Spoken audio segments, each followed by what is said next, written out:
Hi, everyone. Okay, I'm doing a chapter. I'm doing bits and pieces of things to kind of fill in parts of the book. And because you guys are all out there, you get to hear my raw sections as I figure out how to put them together for this book.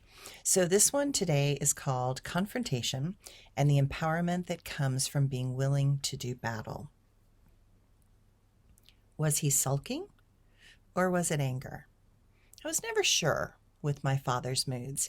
He was like a volcano. At moments, I would look up to him as he was what I wanted to become and what I wanted to look up to. Comparing my mother's over the top, constant states of emotional distress and anxiety to my father's powerful composure and obvious charisma, it was not a difficult choice as to who I wanted to emulate. My father was a powerful force when he entered a room, any room. Whether it be a boardroom or a party, he was the man. Everyone loved my father. He was always smiling, and he always had a quick comeback or joke. The room lit up when he entered. There was no one that did not admire and love my father.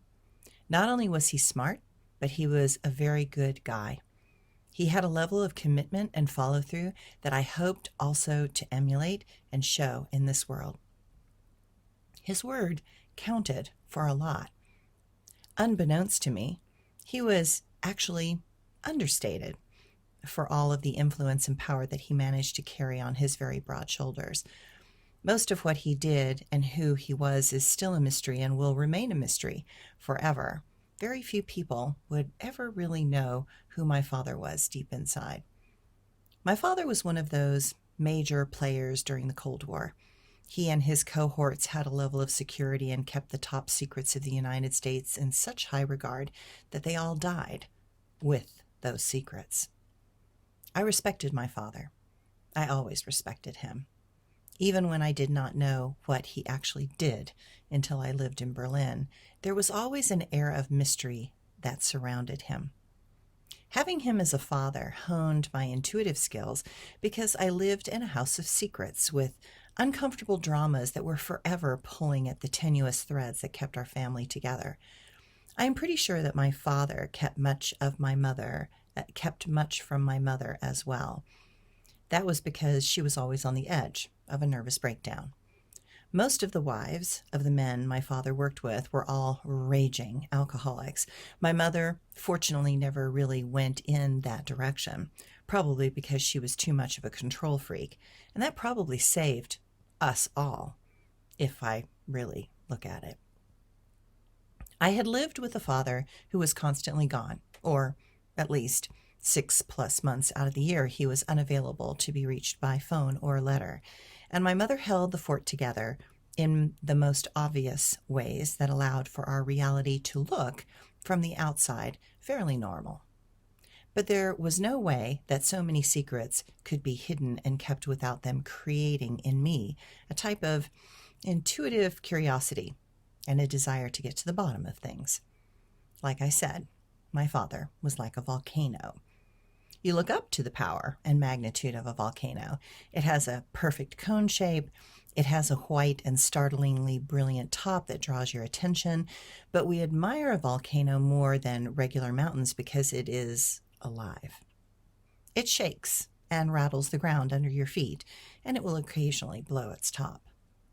My father's moods were just like that volcano. You knew something was up because there was this rumbling that we could feel under the surface, and that tension would build up and continue to build up until it would eventually explode in a very dramatic way. My going to New York City for that last year caused quite a rumble. He was adamantly against me going. He did not know that to get the money, my mother, who worked for the bank that held our mortgage, took out the money from our escrow account. I also did not know this was what she had done. But when she gave me that money for the last summer, she said, "You need to be very careful with this money. This is all I could come up with it without alarming your father.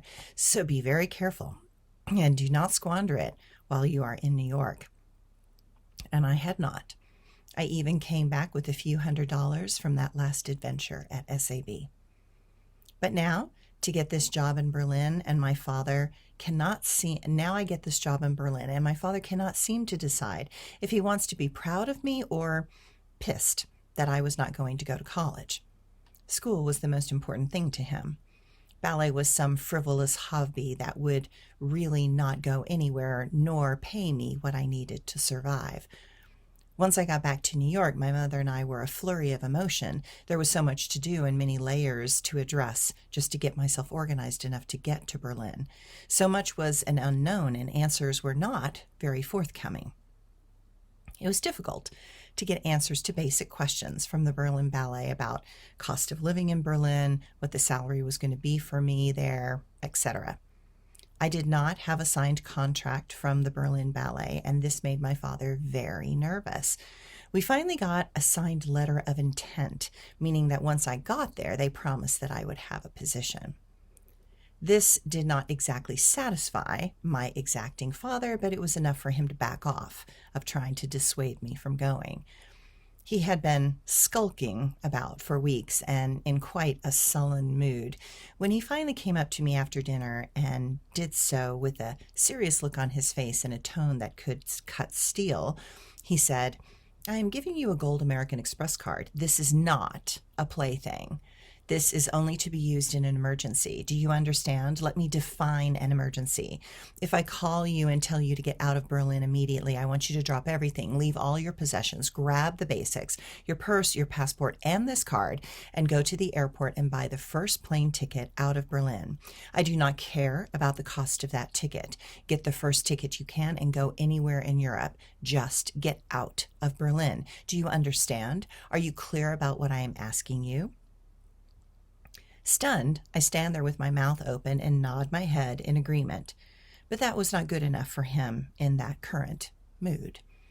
He repeated, "I need your verbal consent that you understand what I just told you. Please repeat what I just told you so I know that you completely understand."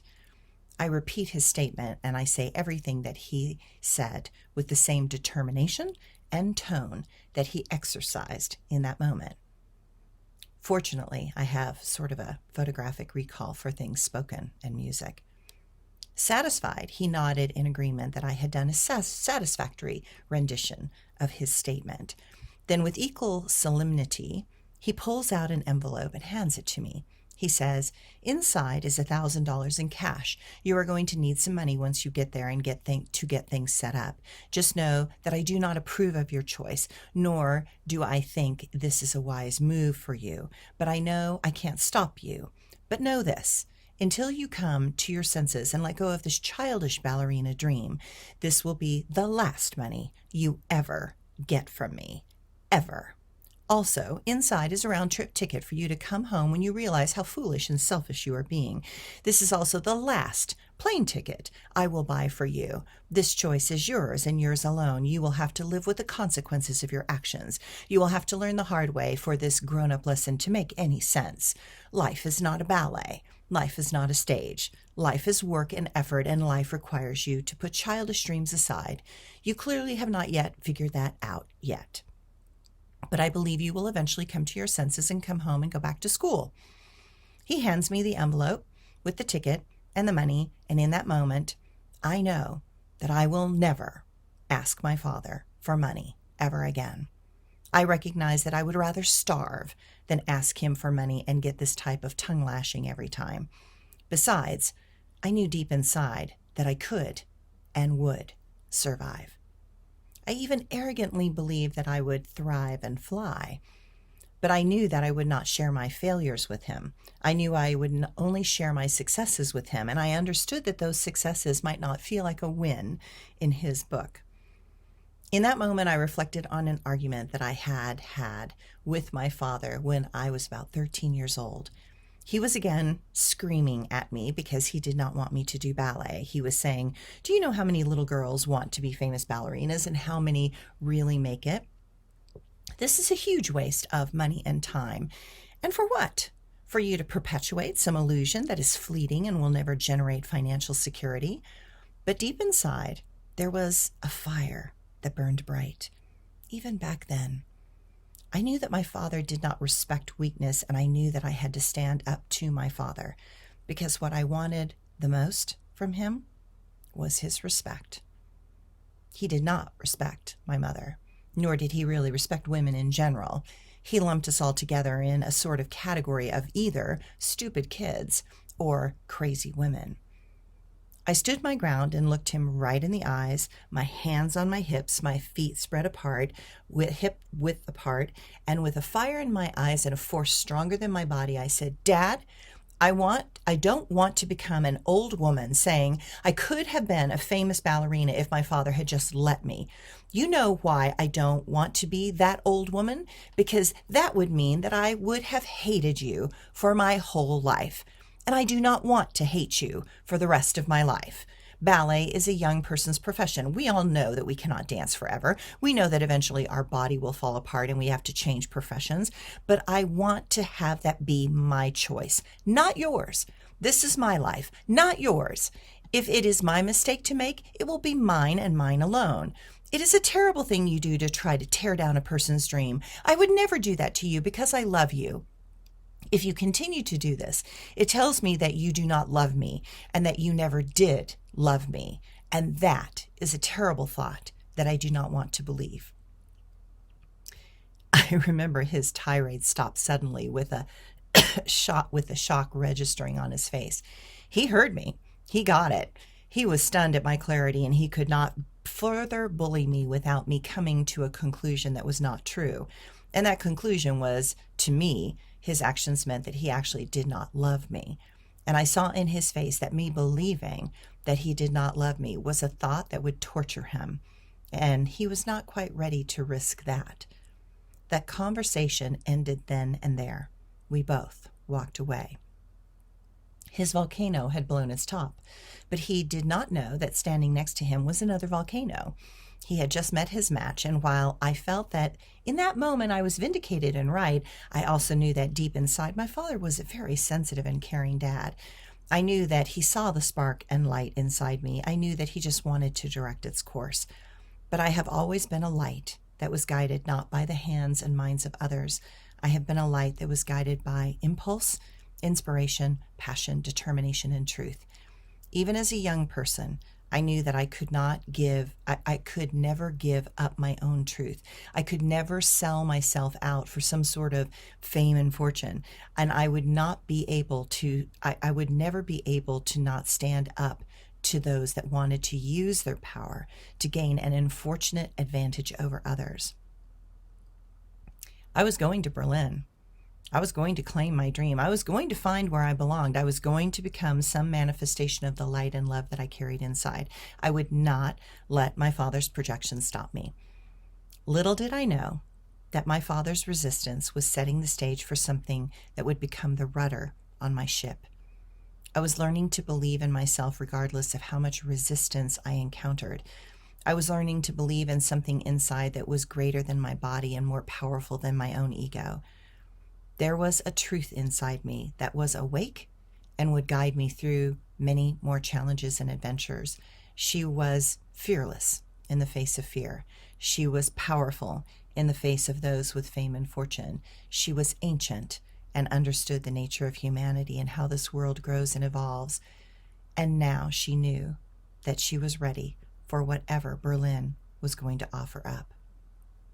Life was going to carry me off many cliffs, and it already had. And I was not afraid of what was in front of me because I knew that somehow I could and would endure. Thanks, everyone.